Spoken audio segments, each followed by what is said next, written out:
উচ্চ মাধ্যমিকের রেজাল্ট হয়ে গেল আর তোমরা সবাই আশা করি রেজাল্ট খুবই ভালো হয়েছে আর কারো রেজাল্ট আশানুরূপ হয়নি।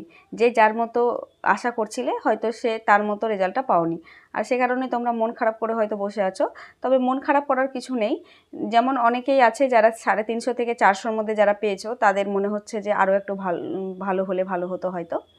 তবে আমি একটা জিনিস তোমাদের বলতে চাই যে দেখো, যে তোমরা যে যেখানে যাবে ঠিক করেছো, যেমন কেউ যদি নিটে যাও, তবে এই যে তোমাদের রেজাল্টটা, এটা শুধুমাত্র একটা কাগজ। বা তোমরা যদি মনে করো জেই, আইআইটি বা মনে করো এ যেতে চাও, তাহলে আমি অবশ্যই বলবো যে এই রেজাল্ট শুধুমাত্র তোমার ফর্ম ফিল আপ করতে কাজে লাগবে। এই মার্কসটা কিন্তু তেমন কোথাও কাজে লাগবে না যদি তোমরা এই সমস্ত জায়গায় যেতে চাও।